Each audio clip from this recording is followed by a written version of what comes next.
Bom dia a todos. Bom dia.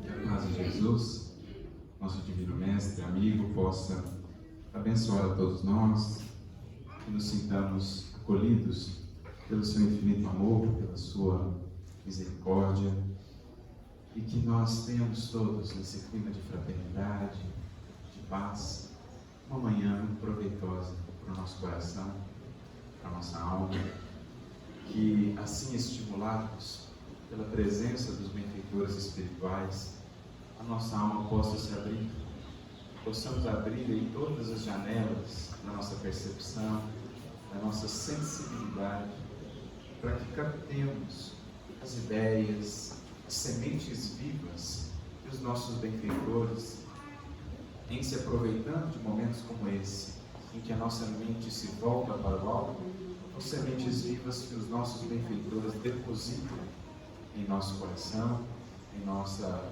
vida interior, como de fato sementes que nos fecundam e que exigirão de nossa parte para que venham a germinar e a trazer-nos os frutos, que são os objetivos, vão exigir de nossa parte essas sementes o cultivo adequado no cotidiano, no dia a dia, o cultivo, cuidado por regá-la, por protegê-la, como está lá na parábola do bom semeador, o cuidado de nos fazermos aí só de fato férteis, para cada vez mais aproveitarmos as sementes que nos chegam sempre ao longo de todos os dias da nossa existência física, através de circunstâncias, através de momentos como esse, sementes que nos chegam, convidando-nos a avançar.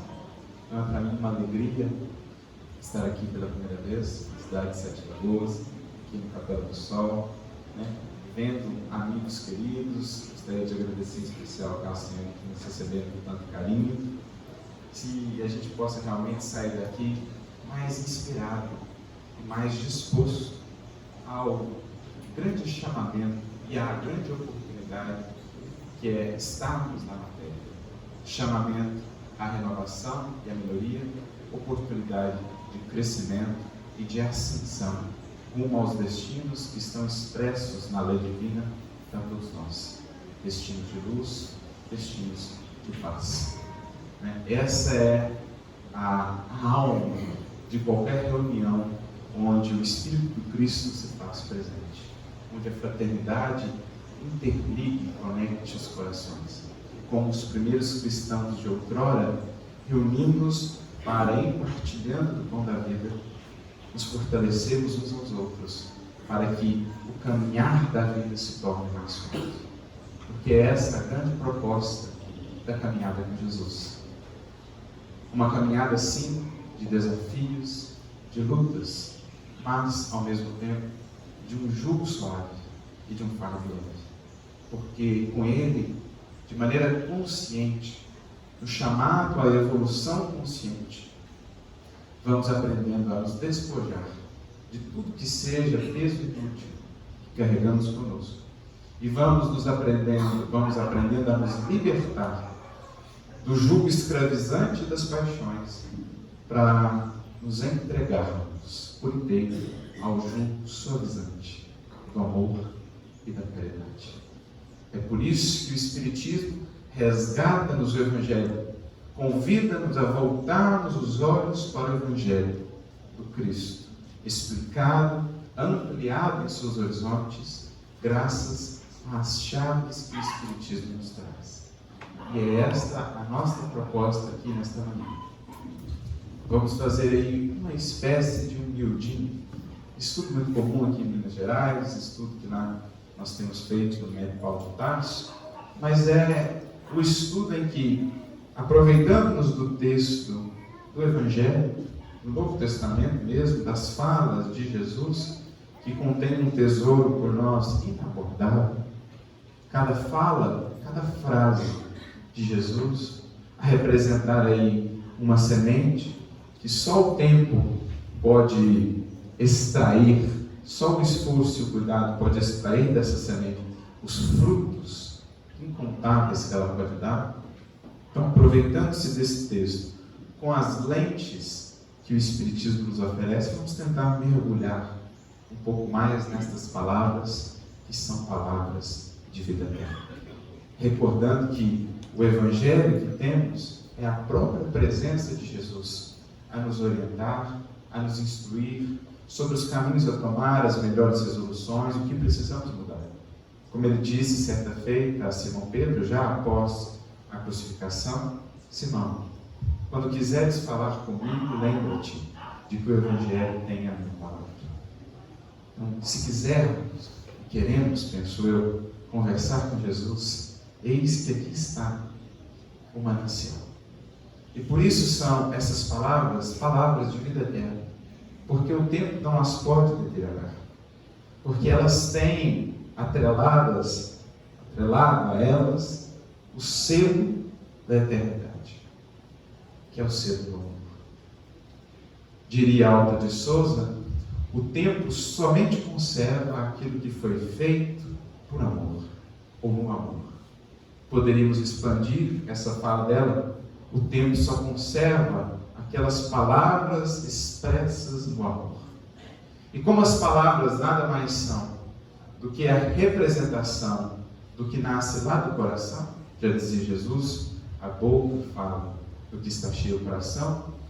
Então, se as palavras têm a sua origem no manancial do sentimento, em sendo o manancial do sentimento do Cristo o mais puro, o mais verdadeiro amor, as suas palavras, todas elas, foram marcadas, cravadas com esse selo da eternidade.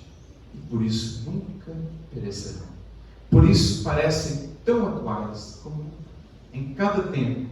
Passam-se os séculos, mudam-se os contextos, muda-se o cenário do mundo, mas a lição do Cristo, alcançando o espírito mortal, permanece perene, permanece atualíssima, falando ao nosso coração e apresentando-nos aí os recursos e os caminhos para os grandes dramas da humanidade, que ainda são os mesmos.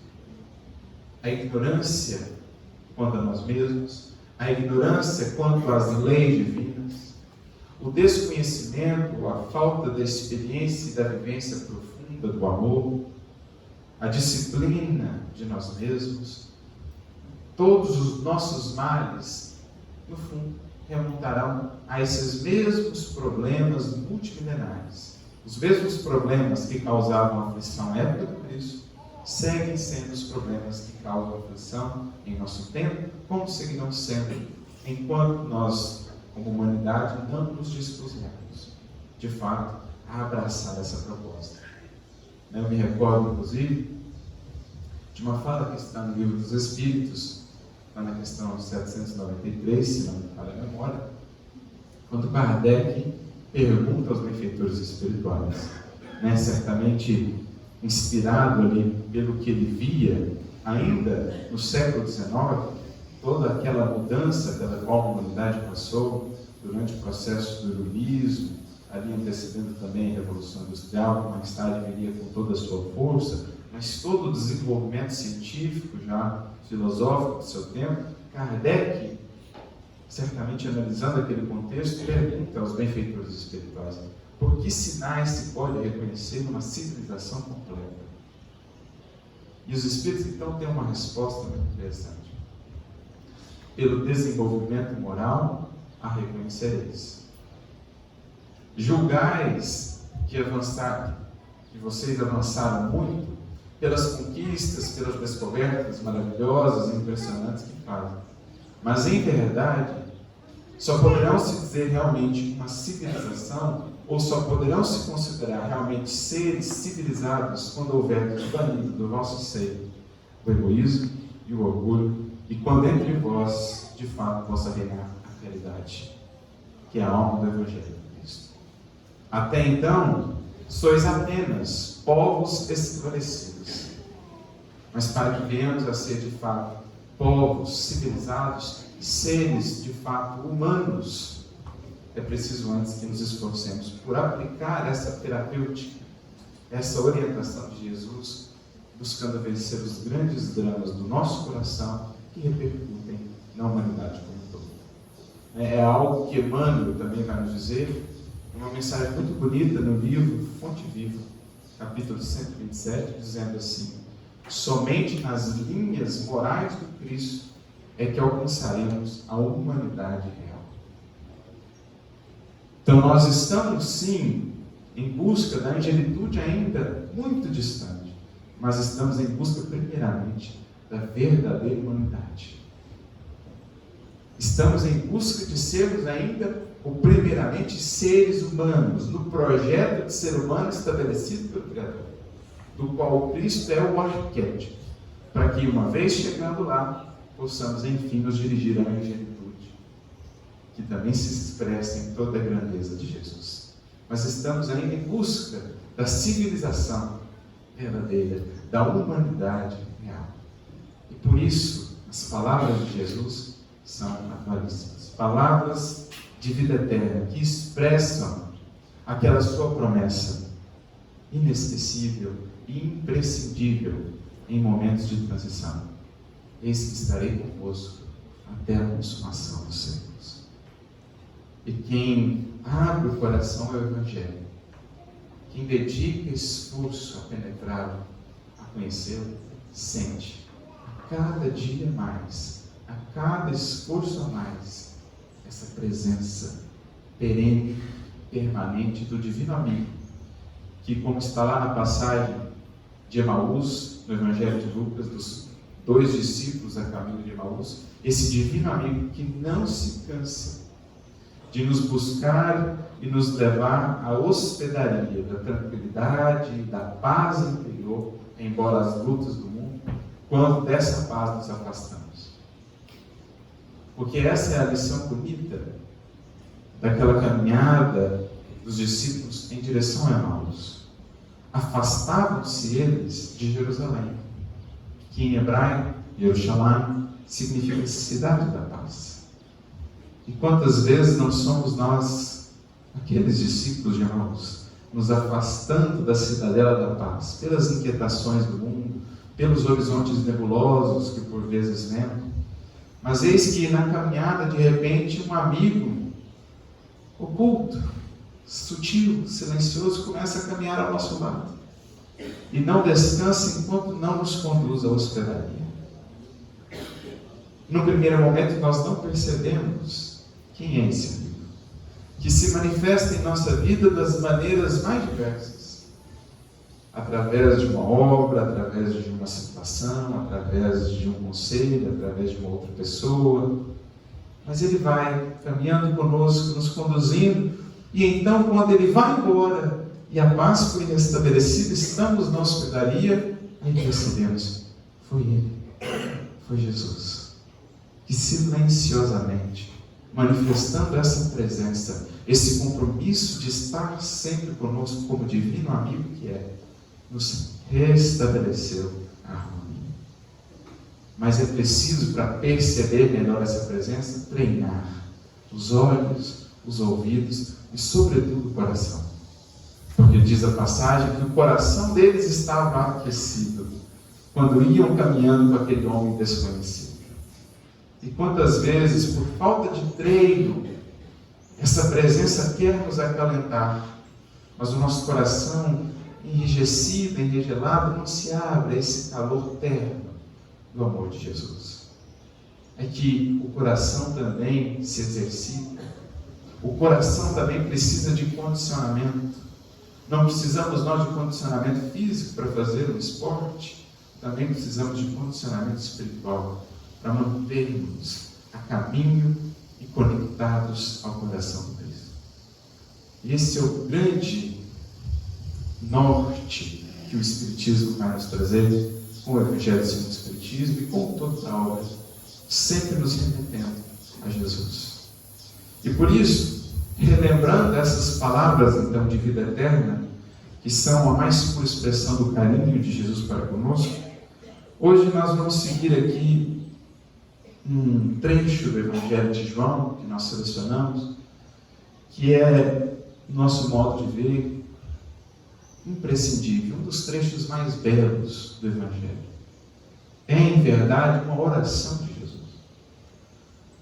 Muitas vezes, nós pensamos que a única oração que Jesus colocou ali textualmente no Evangelho, né, que os discípulos puderam registrar, é a oração do Pai Nosso, que é aquela que encontramos no Sermão do Monte, por exemplo, capítulo 6. Mas, na verdade, há uma outra oração de Jesus, maior do que o Pai Nosso, e talvez assim até mais abrangente em alguns aspectos, que ocupa todo um capítulo do Evangelho de João, que é o capítulo 17. É todo ele uma oração. Naturalmente, não vamos poder trabalhá-la toda, porque é extenso, os capítulos de João costumam ser um pouco mais extensos, mas selecionamos um trecho central que julgamos importantes para a nossa vida aqui na matéria, especialmente no contexto em que vivemos. Um contexto de desafios, os desafios da transição. Desafios sobre os quais Jesus nos havia alertado. O sermão profético, lá em Mateus 24, quando lemos a fala de Jesus ali, eminentemente simbólica, é claro, não vamos ler o sermão profético na literalidade do texto, quando Jesus fala que o sol vai apagar, a lua não vai dar mais a sua luz, e que as estrelas vão cair do céu, e as potências serão abaladas. Não deveremos entender isso no sentido físico, no sentido material. Seria uma puerilidade, uma ingenuidade. Mas é uma fala, todo o sermão profético, eminentemente simbólica. E quanto mais nós a lemos, mais nós percebemos a descrição exata que Jesus faz dos tempos que vivemos, os tempos de transição. As dificuldades, os maiores desafios, os perigos, as pedras de tropeço, como os caminhos de solução.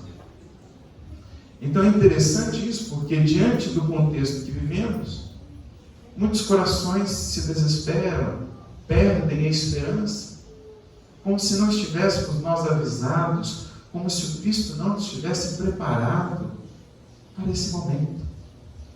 Como se nós, os que viemos à matéria agora, nesse momento, não soubéssemos disso lá nas nossas preparações no mundo espiritual. Como se não tivéssemos sido alertados. Olha, será um tempo difícil, será um tempo de lutas, mas terás contigo a força do Evangelho e a luz da doutrina espírita. Então Cristo nos avisou.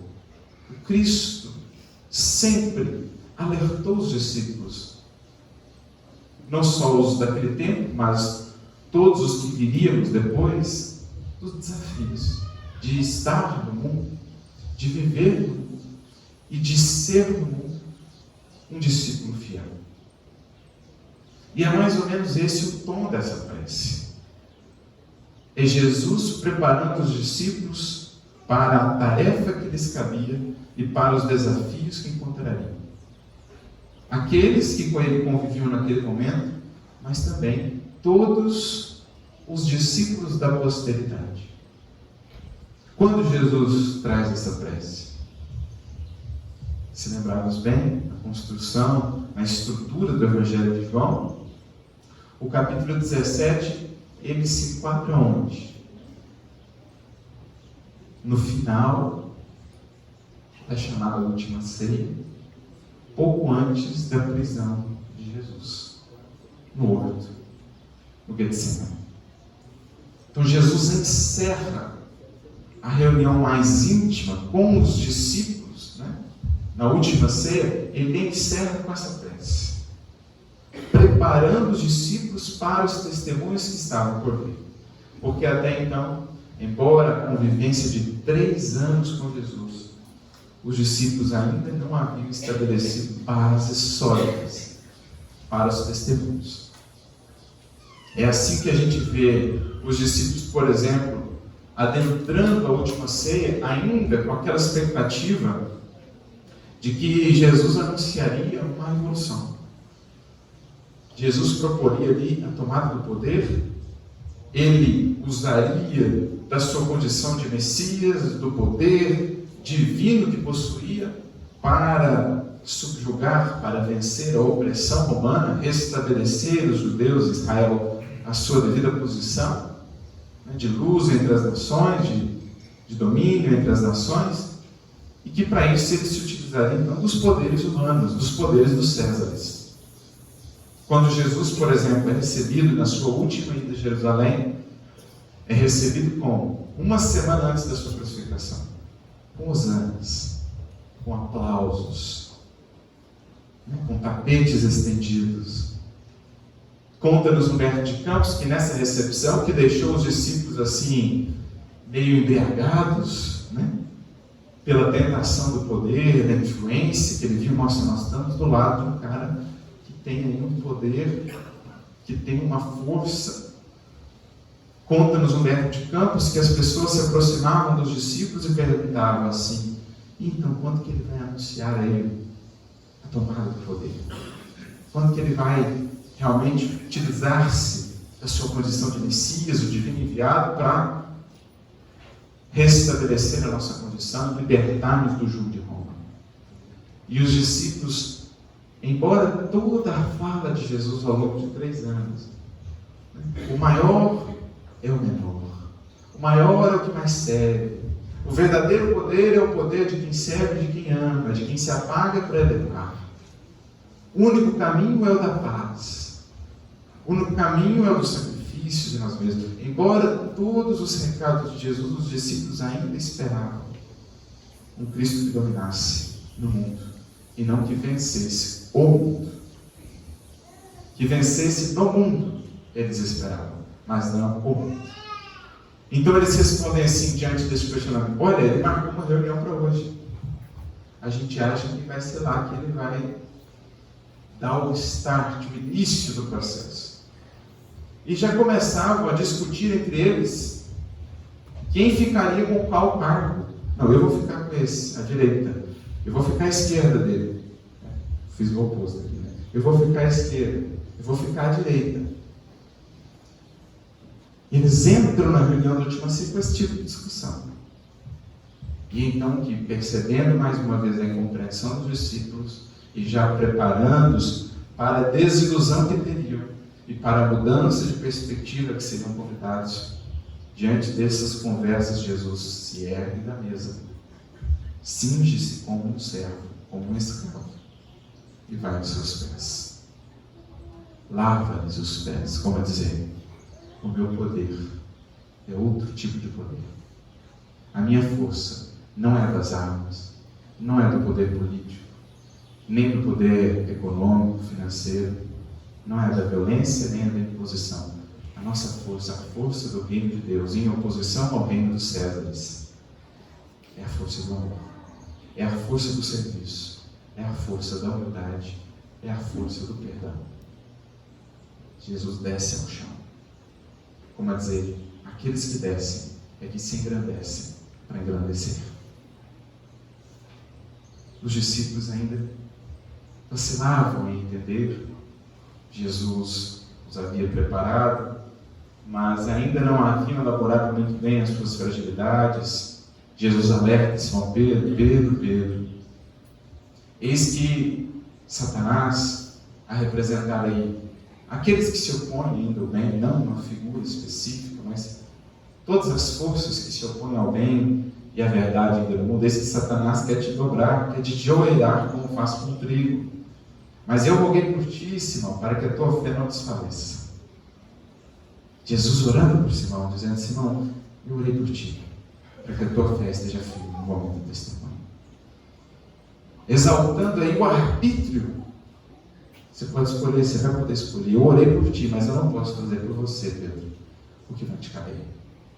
O que eu poderia ter feito por ti, até o momento eu já fiz. Mas chegará o momento em que você estará diante da prova, você e Deus. E a gente sabe desse fecho. Mas Jesus, ao longo de toda a última ceia, começa a preparar os discípulos para, digamos assim, a desconstrução de todo o castelo de ilusões que eles ainda nutriam sobre o que seria a tarefa do Cristo do Evangelho.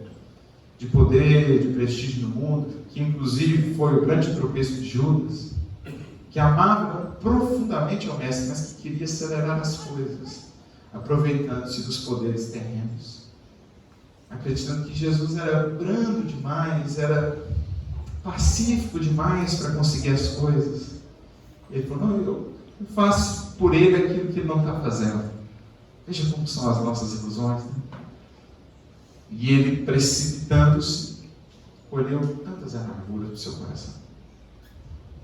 Então Jesus está preparando os discípulos. Olha, não é tão fácil como vocês estão pensando. Não é um reino que se impõe de fora para dentro, que se impõe sobre os outros corações pela força. É um reino que se impõe, primeiro, de dentro para fora. A profunda transformação do nosso mundo interior, que possa, então, sugerir, arrastar, convidar, quase que irresistivelmente, como ele fez, os outros corações. É um trabalho, o que vou deixar para vocês, um trabalho de luta, de esforço, de sacrifício pessoal. A vivência no mundo, com a fidelidade a Deus, ela tem muitas lutas, muitos desafios. Então, estou aqui preparando vocês para levar adiante a vida no mundo, com a consciência reta e pura do serviço a Deus. Então, ao longo do Sermão do Monte, ele fala disso, fala do Consolador que viria mais tarde, fala que era preciso que ele partisse, e ele então encerra com a prece para ir por testemunho final. Então fica a dica depois para que leiam todo o capítulo 17, desde o início. É uma música, é um texto belíssimo, inclusive foi recentemente musicado por um querido amigo de Belo Horizonte, João Alberto, eles vão lançar um CD em breve. A música chama-se Aos Claudicantes. É uma letra linda e inspirada nesse capítulo 17. Mas eu selecionei o trecho do capítulo 1, do versículo 13 ao versículo 21. Eu acho que é um texto central para a nossa vivência de discípulos hoje, inspirando-nos nessas palavras de Jesus. E no capítulo 1, versículo 13, melhor dizendo, Jesus começa dizendo assim: mas agora vou para ti. O ti aqui fazendo referência a Deus. E digo isto no mundo, para que tenham a minha alegria completa em si mesmos. Então olha que bonito isso. Jesus olhava a perspectiva da sua partida não como a morte, com todas as dificuldades pelas quais passaria na crucificação. Ele voltava ao Pai. E isso era para ele fonte de alegria. Ele ia partir, mas estava alegre. A alegria do coração fiel a Deus, que cumpre a tarefa até o fim, que atende à vontade do Pai acima de quaisquer vontades e caprichos seus, e que por isso recebe o maior tesouro, a maior glória que é dada a um ser, a uma criatura. A glória da consciência pacificada, harmonizada com Deus. Diria o apóstolo Paulo nas suas cartas, porque a nossa glória é esta, o testemunho da nossa consciência. E Emmanuel pega esse versículo, que é uma mensagem muito bonita, chamada Glória Cristã. Essa glória o mundo não a dá, nem a pode tomar, porque ela é do indivíduo. Ela é uma conquista, ela é o maior prêmio para uma criatura. A maior alegria, a alegria de ser fiel a Deus em tudo. Então, para o Cristo, como ele sabia quais eram os desígnios já de Deus para com ele, ele estava alegre. Não porque não se fixava na morte, na crucificação, mas porque sabia. Ali estabeleceria a estaca principal do Evangelho. Aquele símbolo maior da redenção humana, que é a cruz. O símbolo da renúncia, o símbolo do perdão, o símbolo do amor, o símbolo da fidelidade. E por isso ele diz: eu estou então voltando para ti, e digo isto no mundo, para que tenham a minha alegria completa em si mesmo. Em outras palavras, eu estou dizendo aqui junto deles, Pai, para que eles possam partilhar da minha alegria de voltar a ti. A pergunta é: será que os discípulos partilharam dessa alegria num primeiro momento? Porque quão difícil é, e esse é um exercício que precisamos fazer, de encontrar alegria naquilo que num primeiro momento não parece ser fonte de alegria. De encontrar a alegria nas perdas, nas partidas, nas distâncias, quando os desígnios divinos assim entendem ser o melhor. Será que a gente consegue encontrar alegria? Para além daquele primeiro impacto, a alegria de ver um coração amado sendo chamado por Deus de volta à grande vida, libertando-se do peso do corpo para melhor trabalhar, melhor servir. Com poucos de nós já consegue sentir essa alegria de ver a alma que retorna à vida verdadeira, com novos convites de trabalho, um convite à renovação. Jesus dizia: eu estou falando aqui para que eles possam sentir um pouco da minha alegria. Mas dificilmente naquele primeiro momento Pedro, João e Tiago sentiram alguma alegria. Porque assim é a nossa vista, ainda é tão estreita, nos prendemos tanto ao imediato sem ver o além. O que era para o Cristo perder o corpo, senão a alegria de voltar ao Pai, tendo a consciência tranquila. Então a primeira grande lição que Jesus quer nos dar para a vivência do mundo é aprendermos a enxergar, mesmo aquilo que parece ser fonte de dor, de incômodo, com outro olhar, e aprender a encontrar aí também a alegria. Me recordo da frase de Guimarães Rosa, quando ele, na sua maneira poética, a vida é assim mesmo, esquenta, esfria, aperta e afrouxa, sossega e depois desinquieta. O que ela quer da gente é coragem. O que Deus quer é ver a gente sendo capaz de achar mais alegria ainda, no meio da alegria, ainda mais alegria no meio da tristeza. Ou seja, o que Guimarães está dizendo é que Deus quer que a gente treine de tal modo a olhar para que enxerguemos, mesmo naquilo que parece ser fonte de tristeza, muitas vezes um grande bem, um grande convite transformador da nossa vida. Porque geralmente, como diria André Luiz no livro Sinal Verde, o mal é apenas o bem mal interpretado.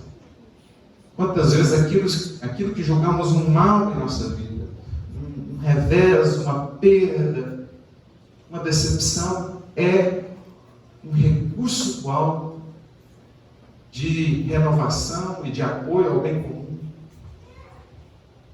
Quantas transformações de vidas, transformações profundas, que realmente levam o espírito a um outro patamar, a uma outra perspectiva de testemunho, de vivência, de consciência, não nascem de reveses, de perdas, a perda de um ente querido, que leva o espírito a pensar melhor nas finalidades da vida, na brevidade da vida transitória, da vida na matéria, que leva-o a ressignificar valores. Estou juntando tanto recurso material para quê? Nesse sopro de vida que aqui estamos. Onde está a minha bagagem definitiva e verdadeira? Como estão os meus afetos? Como está o meu contato com o próximo? Quantos não começam a pensar nisso depois de uma perda? Em que, nessa perda, o alto faz um convite ao que parte e aos que ficam. É isso que Jesus está dizendo. Por isso, em outro momento, no capítulo 16, também na última ceia, Jesus diz assim: a vós convém que eu vá. Jesus está dizendo: para vocês é melhor que eu vá. Porque será que a gente viria a ter um Pedro, o apóstolo, se Jesus tivesse ficado os outros 30 anos com ele? Se ele tivesse ficado à sombra do Mestre por mais 30 anos, será que nós teríamos a transformação que nós tivemos em Simão Pedro? Em Tiago? Em Madalena? Por isso ele diz: a vós convém que eu vá, porque o grande Mestre, o verdadeiro amor, sabe que por vezes ele tem que se recuar aos bastidores para deixar o ser amado avançar, para deixar o ser amado experienciar outras circunstâncias de vida. E Deus, o amor por excelência, sabe como ninguém na criação o que cada filho seu precisa. Ele sabe quando é o momento adequado de afastar dos corações que se amam, para que ambos cresçam. Ainda que isso no primeiro momento gere um choque, como dizia lá Guimarães Rosa, Deus quer que mesmo no meio da tristeza, a gente aprende a encontrar a alegria. A alegria de ver o que parte, chamada pelo alto, a novas experiências de vida que serão para ele melhores do que momentaneamente estar aqui junto de mim fisicamente. E enxergar o novo convite que a vida me faz. Isso vale para uma perda de uma pessoa querida, para um revés financeiro, uma decepção, uma enfermidade. É ver além, é desapegarmos tanto assim do imediato para abraçarmos cada vez mais uma perspectiva mais abrangente de vida, que vê ou que se fixa não tanto no que as circunstâncias geram de pronto, mas no que elas vêm gerar no transcurso do tempo. Esse é um recurso imprescindível para a vida na matéria. Emmanuel vai dizer: quem se apega ao imediatismo terrestre está ainda na infantilidade da consciência. Parecemos crianças, porque não vemos mais além, nos fixamos apenas naquele momento. Meu brinquedo, a minha circunstância agradável foi tomada, então eu choro. Mas na medida em que vamos amadurecendo e nos libertando do apego ao imediato, ao imediatismo, nós vamos percebendo com mais senso, com mais sutileza, o que Deus prepara com aquela experiência desagradável. O amargo, como diria Francisco de Assis, vai se convertendo em doce. E a gente vai percebendo que muitas vezes o que era doce vai se tornando amargo. Porque o que era doce, segundo as ilusões do mundo, a gente percebe que é o que nos faz ou nos traz a amargura. E o que muitas vezes era amargo, segundo as perspectivas do mundo, nós vamos percebendo que é o que nos dá realmente a doçura. Então esse é o primeiro grande convite de Jesus, desse trecho que selecionamos. Aprendermos a lidar com perdas, com reveses, com partidas, porque é da natureza da vida na matéria a instabilidade, a impermanência. Se pegarmos, por exemplo, a doutrina búdica, a doutrina de Buda, nas suas 4 grandes verdades fundamentais, basicamente elas vão trabalhar isso. O sofrimento existe, o sofrimento está atrelado ao apego à impermanência. E a felicidade, a paz e o equilíbrio está, por conseguinte, associado à libertação do apego ao que é impermanente. Circunstâncias passam, corpos passam, posses passam, mas afeto permanece. Amor é para sempre. Conhecimento, sabedoria também. Virtude e valor moral também. É isso que compõe o tesouro do Espírito. E sem essa consciência no mundo, dificilmente passamos pela experiência material, com equilíbrio, com serenidade e com força para lidar com os desafios. Sobretudo quando nos dispomos a seguir com Jesus, em que as dificuldades se ampliam a nosso benefício. Porque a nosso benefício, Jesus roga ao Pai que possamos viver experiências mais desafiadoras. O que Jesus mais pede ao Pai por nós é que Ele nos leve a experiências cada vez mais transformadoras. Porque é só daí que pode nascer a verdadeira felicidade. Seguindo então as orientações, no versículo 14, Jesus diz assim: dei-lhes a tua palavra, e o mundo os odiou, porque não são do mundo, assim como eu não sou do mundo. Jesus fala aqui de um aspecto fundamental de todo indivíduo que se encaminha para o conhecimento de si mesmo, para a busca da verdade, da vivência do Evangelho. As resistências, as incompreensões pelas quais passaram. A característica de todo aquele que se propõe a ser um elemento de renovação onde está, no mundo, a característica mais fundamental é incompreensão.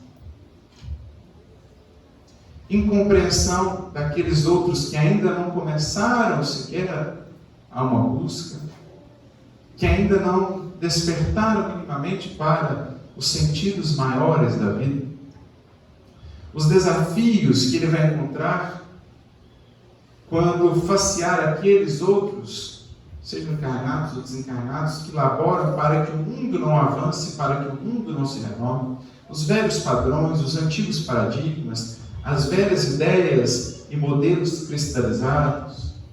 Todo aquele que quer trazer elementos de renovação vai enfrentar resistência. Diria Allan Kardec no Evangelho segundo o Espiritismo: o batismo de toda ideia nova é a perseguição. E ele faz mais, ele atrela, digamos, a importância da ideia com o tamanho da perseguição. Ele diz: quanto mais poderosa, quanto mais importante é uma ideia, se ela vem realmente do alto, maior será a resistência que ela vai encontrar. Vide Jesus.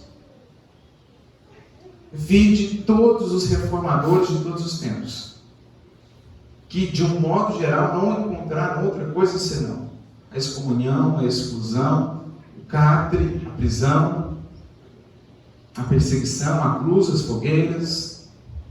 Os renovadores da ciência, os renovadores da filosofia, os renovadores da religião, foram em seus tempos, junto aos seus contemporâneos, tidos muitas vezes por loucos, perturbados, desequilibrados, mas não serão a semente da renovação.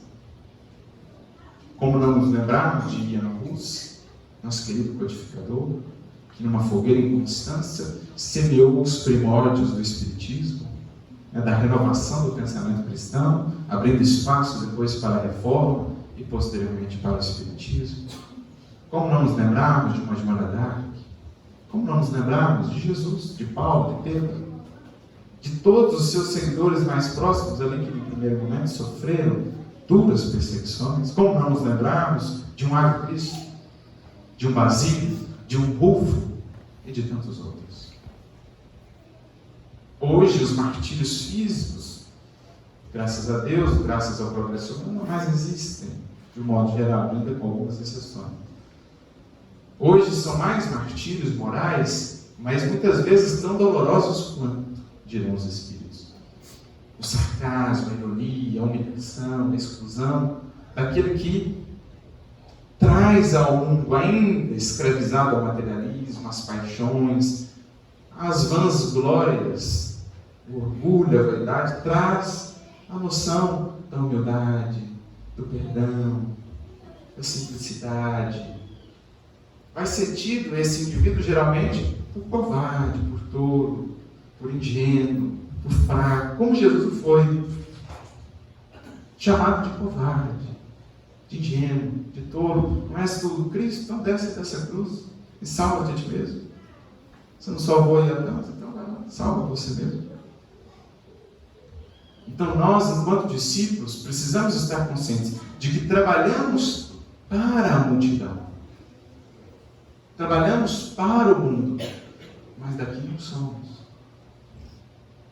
E que não devemos nos prender às opiniões daqueles que ainda não nos compreendem nos nossos mais sinceros e puros desejos de servir. Devemos estar preocupados, sim, com a tranquilidade da nossa consciência. Devemos estar conscientes de que Jesus nos conhece com os nossos propósitos, e isso basta. Emmanuel tem uma mensagem muito bonita no livro Pão Nosso, capítulo 47, em que ele comenta uma fala do apóstolo Paulo na carta aos Gálatas. Paulo diz assim: e se eu quisesse agradar aos homens ainda, eu não seria servo do Cristo. O que Paulo está dizendo? Se eu fosse ficar muito preocupado com as opiniões que eles acham que eu estou fazendo ou não, e não tivesse antes mais preocupado com o meu coração e minha consciência, a fidelidade à lei divina, eu não faria nada. Emmanuel pega esse versículo, uma mensagem, problema de agradar. E ele diz assim, que a multidão, que é o estado comum da terra, digamos, da grande maioria ainda, como já as louváveis exceções daqueles que já estão em busca sincera de despertamento e ascensão, mas na generalidade a multidão, que é esse arquétipo que nós encontramos no Evangelho, ela não saberá dispensar carinho e admiração senão aqueles que lhes atendem às exigências e caprichos.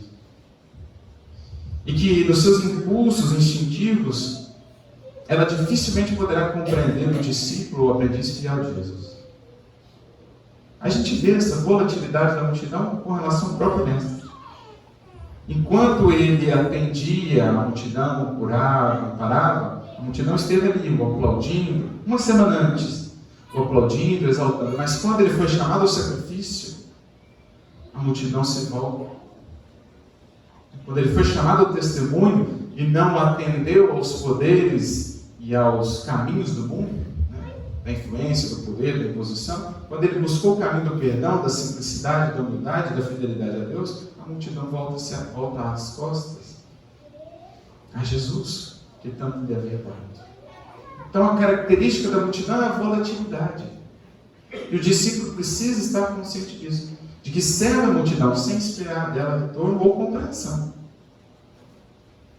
Como diria São Vicente de Paulo, grande apóstolo da caridade, quando encarnado ainda, ele dizia às suas pupilas da ordem que ele fundou, em relação àqueles indivíduos que eles iam auxiliar, que eram muitas vezes exigentes, impacientes, duros, ingratos, e ele dizia: olha, muito cuidado, muito carinho para com os convidados de Jesus, porque eles são exigentes.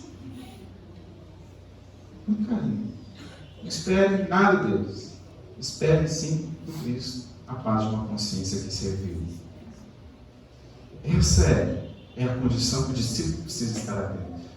Emmanuel prossegue naquela mensagem dizendo: o mundo somente poderá compreender o esforço sincero do discípulo fiel mais tarde, quando lhe permita a ascensão. Por isso que geralmente os grandes missionários da história terrestre só são reconhecidos séculos depois.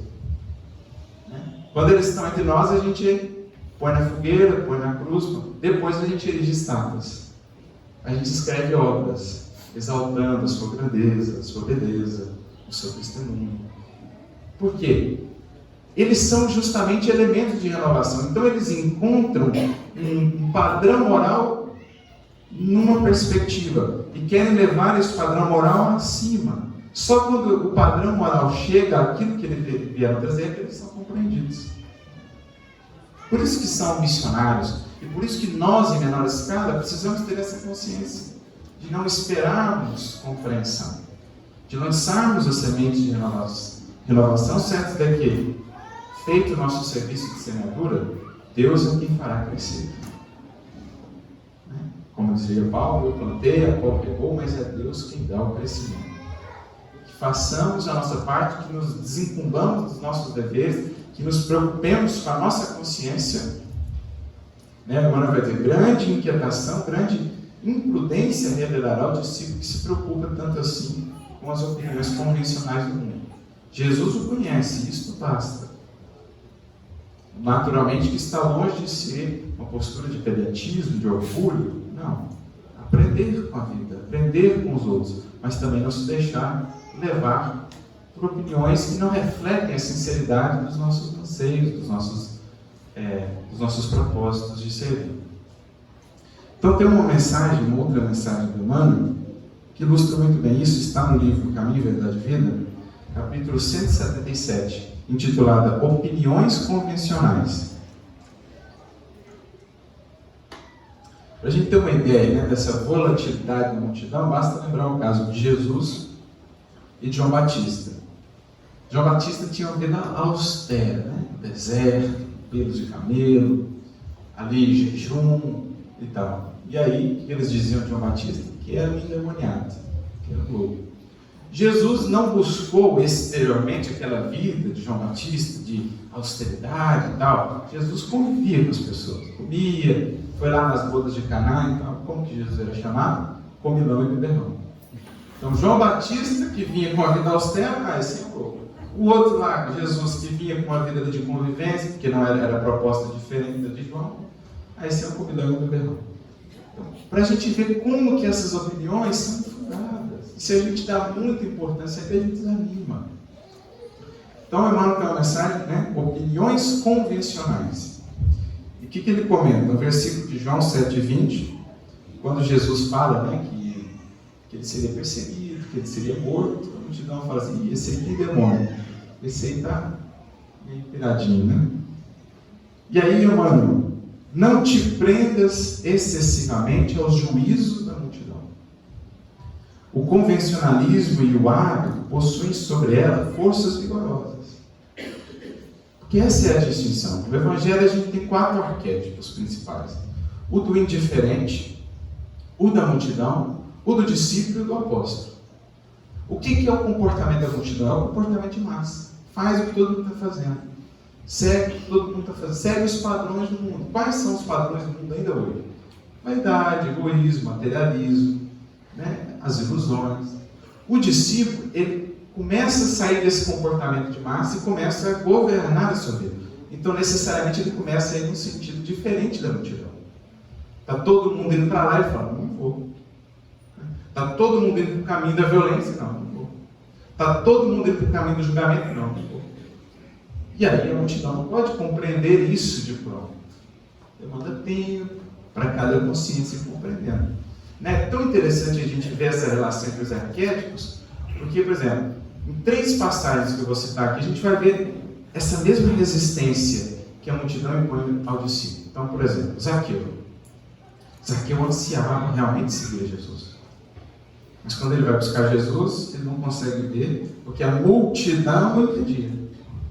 Mas ele não se deixa vencer pela resistência que a multidão traz. Ele sobe no sicômoro. O cego de Jericó.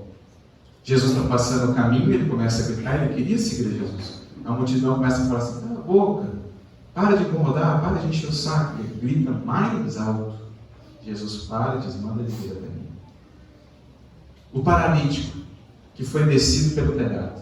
Ele chega e quer encontrar Jesus, mas a multidão cercava a casa. Mas ele não se deixa lá. Então, vamos subir no telhado aí e desce do telhado. Percebe? Isso é simbólico. É o Evangelho dizendo assim, todo aquele que desperta para seguir o Cristo vai enfrentar a resistência da multidão. De 2 tipos de multidão. A de fora, que são os valores do mundo. Todos os dias nós somos bombardeados com ideias, com paradigmas de felicidade e liberdade nos olhos. Compre mais isso, compre mais aquilo outro, que a felicidade está por aí. Isso é a multidão, né? Fazendo resistência ali para que a gente busque os caminhos do ser ao invés do ter. Mas a multidão está não, como? Ou seja livre, faça o que bem quiser, dê vazão aos seus desejos, faça tudo. Então a multidão ela impõe essas resistências, né? Conceito de liberdade, não. Faça o que bem entender, seja livre, não pense nas consequências. Quantos não entram nessa ilusão e para não cair depois em profundas decepções e dores? Então é a multidão que a gente enfrenta. Aqueles outros que muitas vezes são corações queridos que não entendem o nosso anseio de melhoria. Ah, mas eu te conheço, eu sei muito bem, o que você está assim agora? Você acha que... Eu sei, eu te conheço de outros verões, né? Aquela resistência de ver que a gente muda, graças a Deus, né? Eu tinha um amigo que dizia assim, a pior frase que você pode ouvir de alguém, nossa, você está o mesmo, não mudou nada. É a pior frase que você pode ouvir de alguém. Não mudei nada, você tem certeza? Olha melhor, não estou falando fisicamente, né? Tem certeza? Porque se eu não mudei nada, está ruim, né? Está difícil. Então, esse tipo de resistência. Mas também a multidão interna. Nós temos uma multidão de pensamentos, de hábitos, que quando a gente quer ir para a melhoria, vão se apresentar como resistências para nós. Então é importante também a gente ter essa força do discípulo. Vamos acima. Vamos adiante. Vamos perseverar, vencer essas resistências. Então é isso que eu estou dizendo. Não se prenda muito às resistências da multidão. Se tolera as ofensas com amor, chama-te covarde. Então, o que é a resposta comum no mundo diante de uma ofensa? Outra ofensa. Como assim? Você tem sangue de barata? Você vai deixar? Não, desaforo para casa. Se toleras com amor, você é chamado covarde. Como Jesus tolerou tudo que lhe fizeram com amor. Escarraram em seu rosto, lhe esbofetearam, lhe crucificaram, foi chamado de covarde. Mas aquele amor, tenhamos a certeza, ficou ali como semente naqueles corações que fizeram aquilo. E com o tempo, com a mudança daquelas sementes, com certeza, germinaram ou germinaram. Se perdoas com desinteresse, considera-te tolo. Se sofres com paciência, nega-te valor. Se espalhas o bem com abnegação, acusa-te de louco. Você olha, as pessoas muitos olhavam para o Chico, mas esse homem é louco, né? Porque esse tanto de livro que ele escreve, vende, não tira um tostão daí, essa pobreza, essa dificuldade material. Que isso, né? Para quem está muito fixado nos valores terrenos, o cara não consegue entender. Paulo fala disso na sua carta. A sabedoria de Deus muitas vezes é loucura para os homens. Como a sabedoria dos homens muitas vezes é loucura para Deus. Porque são perspectivas diferentes. Quantos não olhavam para o Chico e não viam de loucura? Não conseguiam entender aquela renúncia, aquele sacrifício. Para que fazer isso tudo? Você pode ter uma vida melhor. Mas quem olha pelos olhos do Espírito vê ali a sabedoria e a grandeza divina. Se adquires características do amor sublime e santificante, julga-te doente. Aquele amor que liberta, aquele amor que renuncia, né? Que se sacrifica. Se desestima os gozos vulgares, classifica-te de anormal. Se a gente foge aos gozos vulgares do mundo. Se te mostras piedoso, assevera que te envelheceste e cansaste antes do tempo. Se adotas a simplicidade por norma, ironiza-te às ocultas. Se respeitas a ordem e a hierarquia, qualifica-te de bajulador. Se você respeita a ordem, a hierarquia, se você tem respeito, se você tem consideração, se você tem disciplina. Se reverencias a lei, aponta-te como medroso. Se você não quer dar o jeitinho, mas como assim? Você não vai dar aquele jeitinho? Tão normal, é tão comum, todo mundo faz. Como assim? Se és prudente e digno, chama-te fanático e perturbado. No entanto, essa mesma multidão, pela voz dos seus maiorais, ensina o amor aos semelhantes, o culto à legalidade e a religião do dever. Em seus círculos, porém, o excesso de palavras não permite, por enquanto, o reinado da compreensão. Então, muitas vezes eles falam desses valores. Muitas vezes o mundo fala desses valores. Mas na hora de vivê-los efetivamente, na hora que vemos uma vida que realmente vive esses valores, a gente taxa de louco. Foi o caso de Francisco de Assis. Quando ele veio renovar a igreja ali do século XII e tal, que havia se perdido, né, nas pompas dos excessos, todo tipo de corrupção de valores, ele chega e propõe a regra da sua ordem, o franciscanismo. Ele pega as citações do Evangelho e fala, essa aqui é a nossa regra. Aí ele chega e leva para o Papa, os cardeais. Os cardeais falam, mas não pode ser, isso aqui é impossível. Ele falou, mas vocês falam disso todo o tempo? Como assim? Quando vem alguém que propõe a vez, vocês falam que é possível? Né? Que foi inclusive o argumento que o cardeal João de São Paulo utilizou para, digamos assim, interceder por Francisco junto ao Papa. Ele falou assim, ora, mas se o que a gente está pregando aqui é impossível, então vamos largar disso. Se esse homem se propõe aqui a viver o que a gente tanto fala e a gente vai negar ele essa possibilidade, então vamos acabar com a igreja. Porque a gente está em contradição interna. E aí eles... É verdade, né? Então é isso. Muitas vezes fala-se desses conceitos. Mas quando vê-se uma vida que vive e se propõe a viver, a gente taxa de louco, de fanático. É a nossa contradição ainda da multidão que vive em nós. Mas graças a Deus, pelo menos, já buscamos ser discípulos. É indispensável suportar-lhe a inconsciência para atendermos com proveito as nossas obrigações perante Deus. Não te irrites, nem desanimes. O próprio Jesus foi alvo, sem razão de ser, dos sarcasmos da opinião pública. Como ele disse, no capítulo 15, lembrai-vos que se a multidão, se o mundo vos perseguiu antes da mim. Então esse é outro aspecto fundamental para que a nossa vivência do Evangelho no mundo não se desanime, não se fragilize. Estarmos habilitados a lidar com a incompreensão. Voltarmos a nossa força, estabelecermos a nossa força na paz de consciência, na certeza de que Jesus sabe o que estamos tentando fazer de melhor e seguir adiante. Certo de que um dia, mais tarde, aqueles a quem nos propusemos ajudar e a servir compreenderão. E que o que mais importa é o nosso compromisso para com Deus e para com a nossa consciência. Mas Jesus segue no versículo 15, dizendo: não peço que os tires do mundo, mas que os livres do mal. Por quantos séculos nós, os seguidores do Mestre, não fugimos do mundo, julgando fugir do mal, não percebendo que o mal ia conosco para onde a gente fugia. E assim buscávamos o insulamento, buscávamos fugir ao contato pernicioso do pecado no mundo, não percebendo que o pecado, na verdade, mora em nós.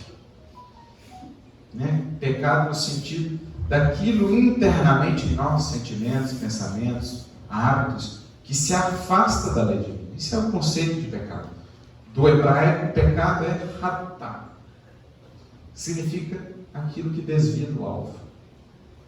O alvo é a lei divina, que se desvia do alvo é o mal que ainda é em nós.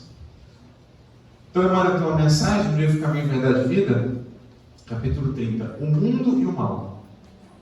Em que ele diz assim: o mal nunca foi do mundo. O mal é das criaturas que habitam o mundo, na condição em que estamos, em que o mal ainda prepondera em nossos corações muitas vezes. Mas o mundo é a beleza, é a expressão do bem. Olha a natureza. Da própria lama, do próprio charco, nascem lírios de beleza extrema.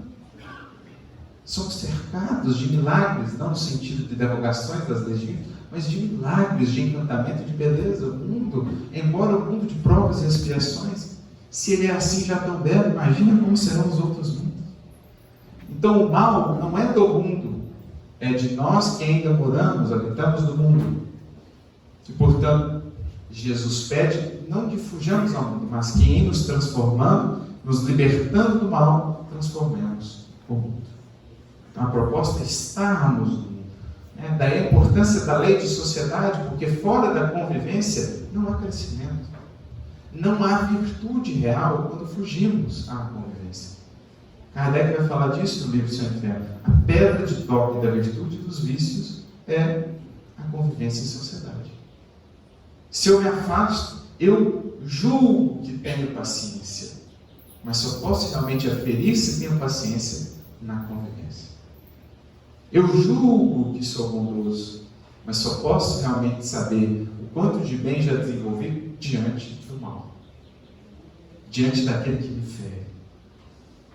Então, muitas vezes criávamos uma aparência de virtude pela fuga da oportunidade de realmente desenvolver, que se dá na minha sociedade. Por isso, quando Kardec e os Espíritos falam sobre insulamento, fugir do mundo, lá na questão 769, 770 do Livro dos Espíritos, quando ele pergunta assim: o que dizer daqueles que buscam um insulamento absoluto, objetivando fugir do contato pernicioso do mundo? A resposta dos Espíritos é simples: duplo egoísmo. Porque uma coisa é o egoísmo que nós temos, mas pelo menos nós convivemos, e algo estamos fazendo pelos outros, algo estamos fazendo pela sociedade. Mas quando a gente junta o egoísmo que temos e quando a gente entra fora da sociedade, aí é um duplo egoísmo. Aí é mais grave ainda. Porque aí a gente fica lá, pensando só em nós mesmos e não fazendo nada pela sociedade. Agora, quando a gente está convivendo, pelo menos, apesar do egoísmo, algo a gente está fazendo pelos outros, Seja lá no seu trabalho, seja alguma coisa que você faz no dia a dia, você está ajudando alguém, de alguma maneira você está. Agora, quando nem isso você faz, aí é duplo egoísmo. Então, por isso que Jesus fala: não é fugir do mundo. Não é fugir do mundo. Não é pureza exterior. Pureza interior. Quantas vezes, diante dos fariseus que davam tanto apreço a esses aspectos de pureza exterior, Jesus fala: o que fez o exterior não fez também o interior. Porque os fariseus não aproximavam-se dos pecadores, porque senão eles ficariam impuros. Mas Jesus fazia justamente o oposto, mostrando assim, que não é fugir do pecado para mantermos puros, é estar lá, ajudando aqueles que ainda tropeçam, que realmente seremos puros. É servindo, é amparando, é nos contextos de desafios das convivências que a gente vai se libertando do mal, que está em nós. A figura lá de Satanás não está fora de nós, está em nós.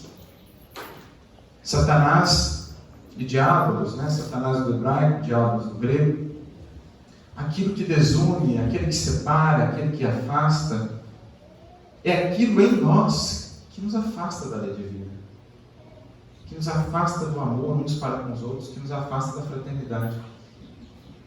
É tanto assim que Jesus, quando ele está em Cesaré de Filipe, no diálogo com os discípulos, ele vai fazer uma avaliação, ele pergunta assim: que dizem os homens que eu sou? Ou que é o filho do homem, E aí uns dizem que é Jeremias, outros Elias, ou alguns profetas. E aí Simão toma a palavra, Jesus pergunta: e vós, quem dizeis que eu sou? Simão toma a palavra e diz: tu és o Cristo, o Filho do Deus vivo. E Jesus fala: bem-aventurado, Simão, porque não foi você que falou isso, não foi carne nem sangue que te revelaram isso, mas o meu Pai, o alto. Passado alguns minutos, Jesus está saindo de Cesaré de Filipe com os discípulos, e ele começa a dizer: olha, nós vamos para Jerusalém e vai ser a última vez que eu vou para Jerusalém, porque lá o Filho do Homem vai ser preso, vai ser humilhado, vai morrer e vai ressuscitar no terceiro dia. E os discípulos ficaram assim, Simão Pedro especialmente chama Jesus do lado assim e começa a advertir Jesus: não, mestre, imagina, Deus não vai permitir, não, Deus vai te proteger. E Jesus então, talvez a vez que ele foi mais enérgico com Pedro: afasta-te de mim, Satanás, porque conheces as coisas dos homens e não as coisas de Deus. Olha o que Jesus está falando. Jesus chamou Pedro de Satanás. Então como é que Satanás pode ser uma figura específica? Ali Pedro deu vazão, ali Pedro sintonizou com aquilo que se opunha aos desígnios do alto. Isso é Satanás. Os espíritos que ainda tentam nos influenciar nesse sentido só conseguem influenciar, aprendemos com a doutrina espírita, porque algo encontram em nós, alguma tomada. Quando Kardec está falando no livro dos Espíritos, lá na questão 466, 467, de como nos libertarmos da influência desses que nos querem arrastar para o mal, ele diz: olha, eles só buscam aqueles que pelos seus desejos os chamam e pelos seus pensamentos os atraem. Então ali Pedro, dando vazão ao seu egoísmo, sintonizou com aqueles que se opõem à obra do Cristo. E então Jesus: afasta de mim, Satanás. Como a dizer que o mal não está no mundo, nas circunstâncias, o mal está no coração, que se volta contra o bem comum, contra o amor, contra a verdade. No versículo 16: não são do mundo, como eu do mundo não sou. Então esse é o grande despertar do discípulo, a consciência da transitoriedade desta vida e a consciência da sua imortalidade, a consciência da transcendência da vida para além do mundo, a consciência da sua cidadania não apenas terrena, mas celestial, como dizia o apóstolo Paulo. Esse é o discípulo, o que passa a pensar a sua vida não apenas da perspectiva material, o que projeta, o que lança o seu olhar agora, vida fora, eternidade afora, e que busca não um ponto de chegada no mundo, não apenas os triunfos do mundo, não são esses os seus alvos primordiais, podem ser instrumentos, mas o seu alvo reponta além desta vida, além deste mundo. E que força a consciência ganha quando assim pensa, quando assim vive como espírito. Kardec mesmo vai falar no livro O Evangelho segundo o Espiritismo, capítulo 2, quando ele fala: meu reino não é deste mundo. Lá no item 5 ele trata do ponto de vista, e ele fala assim: da força moralizadora que adquire aquele que passa a compreender essa vida futura, Aquele que passa a perceber que a vida não é só isso aqui. Que os valores maiores não são o que tocamos, o que guardamos, o que compramos. Que força moralizadora, que força para vencer os desafios da vida ganha aquele que projeta o seu olhar no infinito. Porque tendo o infinito por pano de fundo, as mesquinharias, as dificuldades do mundo vão se tornando menores, quase que insignificantes, diante da grandiosidade da vida que nos espera e que buscamos. Essa é a grande força que alimenta o discípulo do Cristo. A sua esperança não se restringe à terra agora. Muitas vezes ele, inclusive, como Jesus disse a Joana de Cusa, ele perde as esperanças na terra para ganhar as esperanças do céu. Algo similar ao que o apóstolo Paulo diz também: se esperamos em Cristo apenas nesta vida, somos os mais miseráveis de todos os homens. Se a nossa expectativa no relacionamento com Jesus diz respeito apenas a essa vida e a pobreza da vida material, se essa nossa esperança não se projeta na grandiosidade dos valores eternos e morais, então que esperança bem frágil nossa. Que esperança pequenina nossa, que com o sopro dos reveses pode ser apagada. Mas o discípulo que acende no seu coração a esperança da vida eterna, a esperança de se aproximar a cada dia mais e a cada vida mais, a cada experiência terrena mais de Jesus, a esse é uma tocha que não se apaga jamais. Era essa esperança que conduzia os discípulos aos círculos. Era essa esperança que os fazia dizer, prestes a morrer: Ave Cristo, os que viverão para sempre te glorificam e te saúdam. Porque a sua esperança não era a esperança do cidadão terreno, mas do cidadão celestial, do cidadão universal que com Jesus vai tomando posse dessa sua herança divina, daquele que já sabe que não é do mundo, que está no mundo em jornada, que é no mundo peregrino. Peregrino. Isso é imprescindível para viver no mundo com equilíbrio e com serenidade. Sabemos que daqui não somos, como também as coisas que aqui temos não são nossas. Que tudo é recurso, é cenário de aprendizado, mas que o nosso alvo está além. Como dizia também Paulo, prossigo para esse alvo, não me prendendo às coisas que para trás ficam, sigo buscando atender o chamado de Jesus. No versículo 17, santifica-os na tua verdade. A tua palavra é a verdade. Se essa frase de Jesus, ela por si, daria um seminário. A profundidade do que aqui está. O que é santificação? Porque a gente tem um conceito de santo, de santificação, um pouco deturpado por conta do que foi construído depois do cristianismo, né, sobre o que é um santo e tal. Mas a palavra santificação ou santo, inclusive os primeiros discípulos eram chamados ou chamavam-se entre si de santos.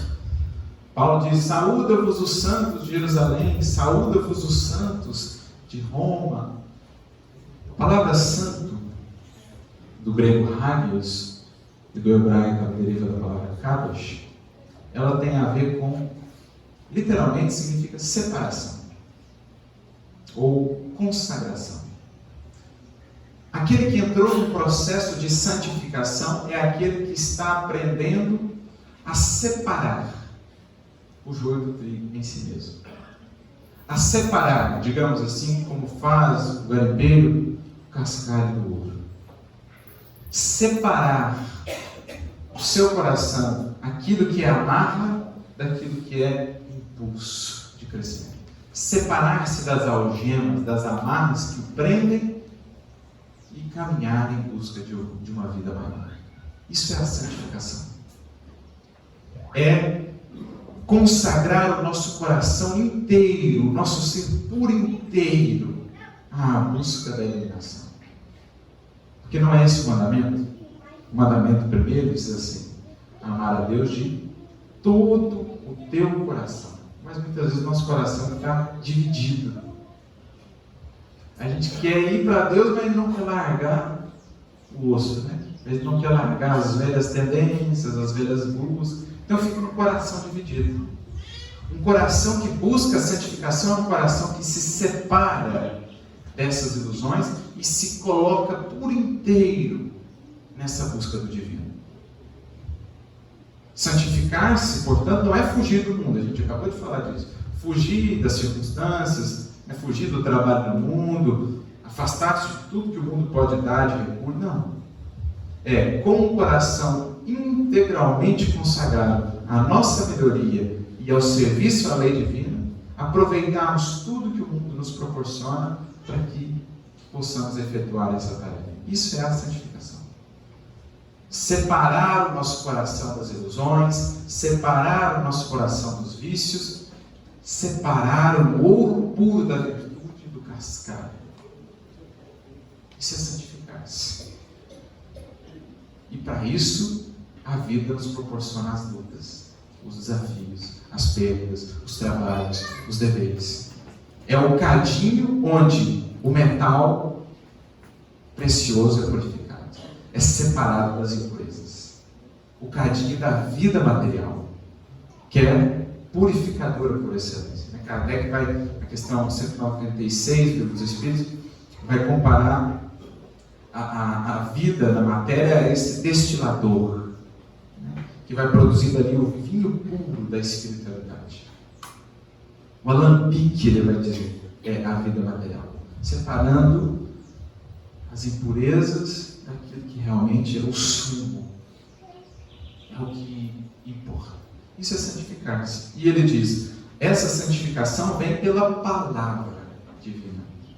Esse conceito de palavra é um conceito interessante no Evangelho. A gente associa às vezes a palavra falada, mas é muito menor. Jesus foi chamado de um verbo, literalmente do grego logos, a palavra. Por quê?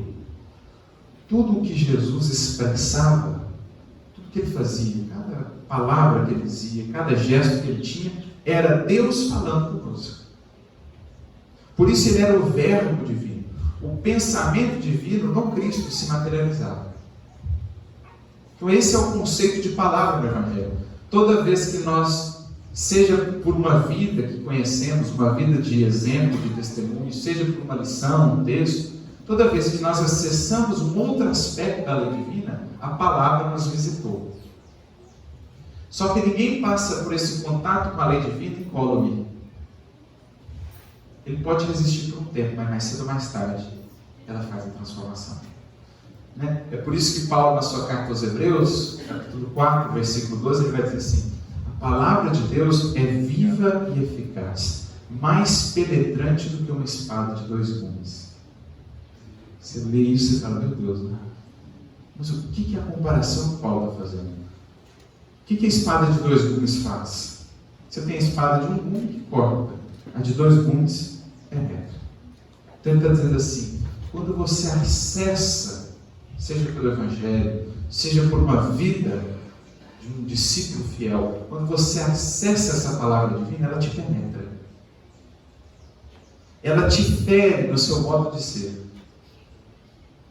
Te fere no sentido de te incomodar, de te tirar do lugar, porque ela te ilumina.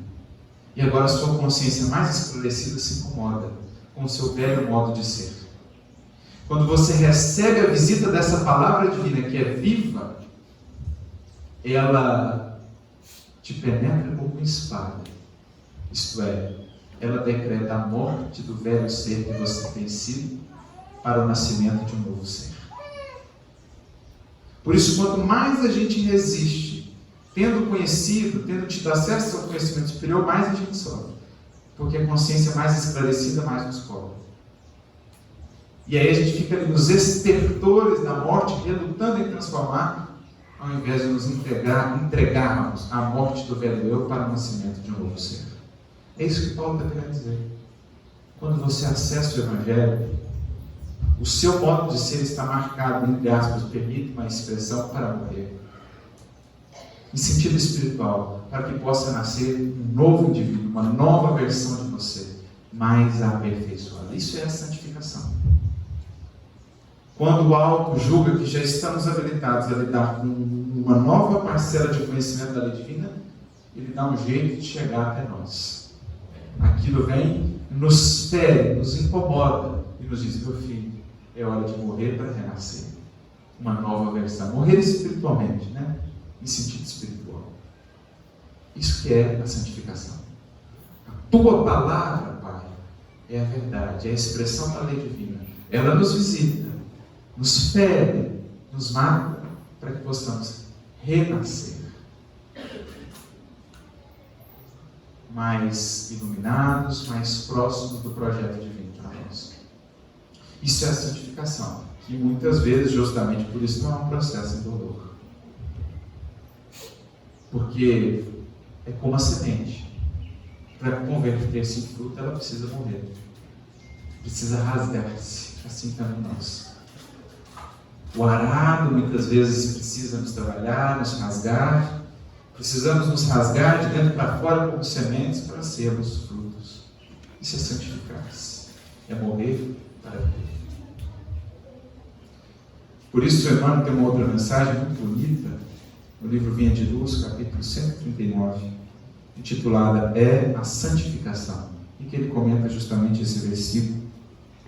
E ele começa dizendo assim: é preciso lembrar que, em se dirigindo a Deus, orando pelos discípulos, no final ali da sua trajetória, Jesus não pede a Deus facilidades para eles, ilusões, pede a santificação.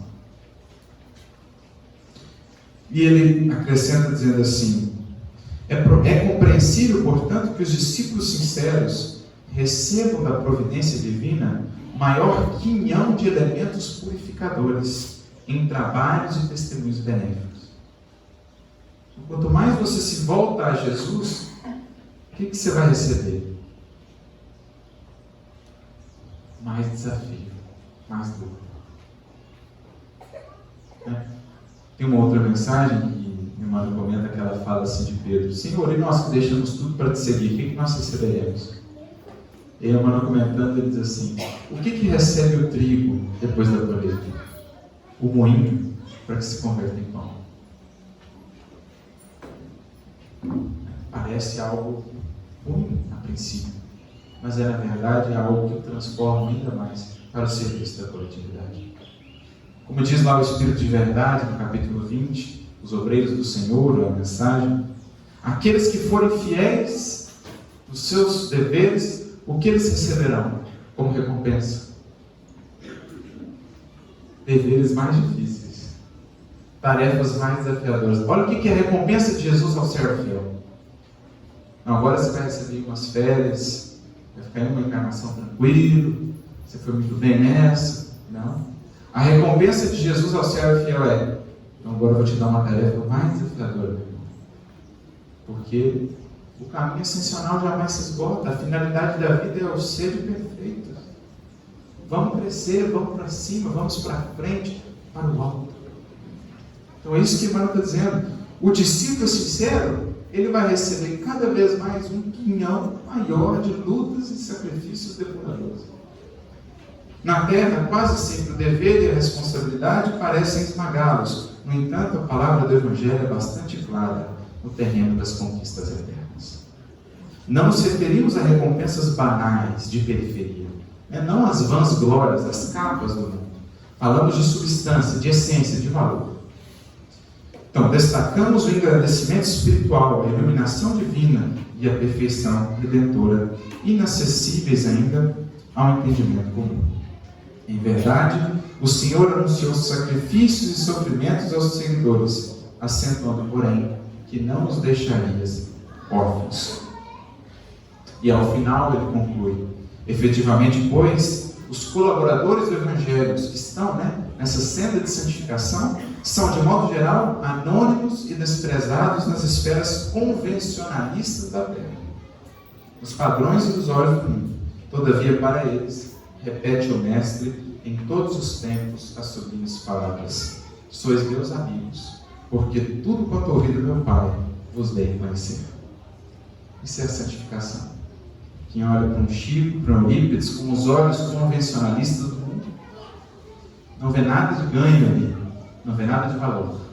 Mas quem olha com os olhos do Espírito e do coração, vê o amigo de Jesus em tarefa de ascensão. Jesus segue então, no versículo 18, dizendo da tarefa que nos cabe de levar adiante essa mensagem. Assim como tu me enviaste ao mundo, também eu os envio.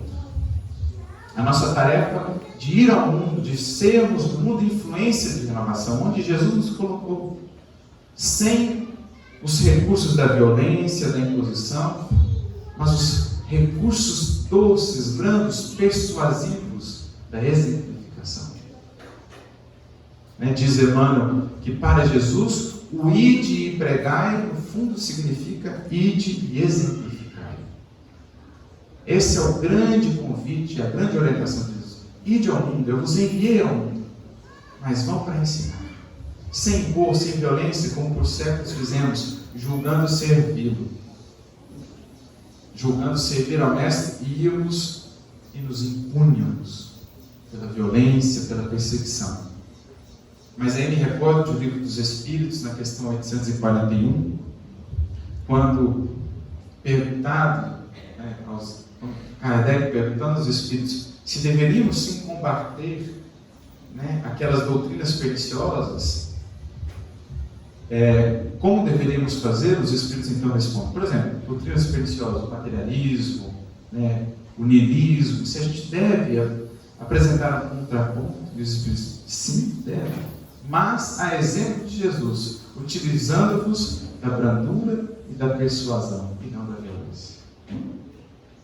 Se algo podemos impor aos outros, é o bem e a fraternidade, eles dizem. É nesse sentido que Jesus nos envia. Ide, diz ele, eis que vos envio como cordeiros em meio a lobos. Isto é, vão enfrentar desafios, vão enfrentar lutas, mas não se esqueçam, não somos lobos, não devemos adotar a postura dos lobos para combater os lobos, porque está lá no Evangelho segundo o Espiritismo, só os lobos cairão na armadilha de lobos. Se a gente está caindo nas armadilhas de lobos, é porque não somos cordeiros.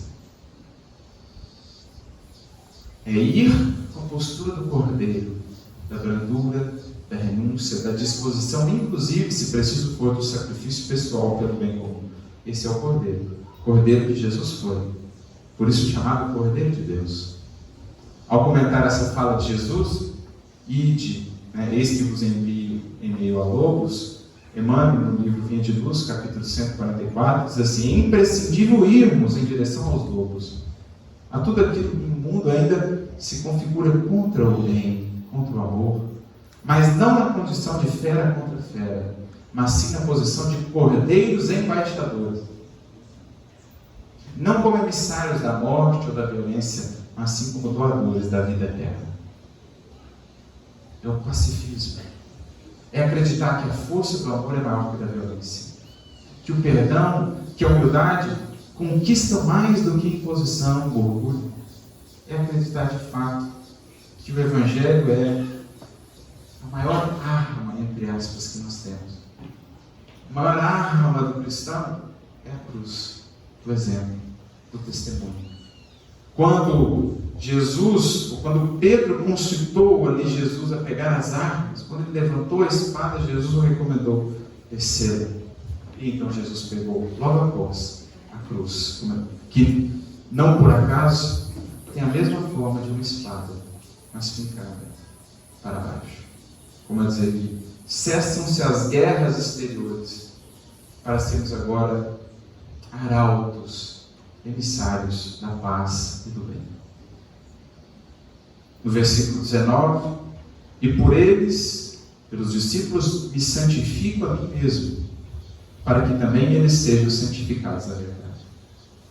Então Jesus fez tudo o que fez por nós, para nos apresentar esse reino, para nos apresentar qual é a nossa destinação.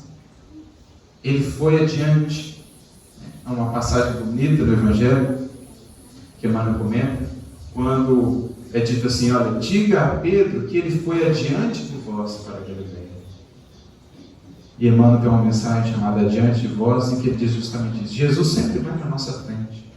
Jesus sempre já planeou os caminhos, sempre já deixou os recursos preparados, ele sempre já foi antes, ele sempre está antecedendo os nossos pedidos, as nossas necessidades. Nos cabe somente seguir depois, pelos passos que ele nos deixou.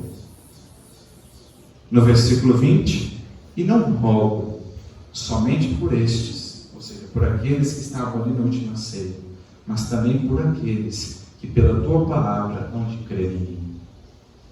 Aqui Jesus, há 2000 anos atrás, orava por nós, os discípulos que viemos depois, os discípulos que viemos pelo exemplo de outros discípulos, os discípulos que aqui estamos graças a um esforço e um sacrifício de um Paulo, de um Pedro, de um João, que nos trouxeram esses escritos e que deixaram um escrito ainda mais valioso do que os textos, as suas próprias vidas, porque é isso que deu a eternidade, a influência que ainda hoje nos alcança.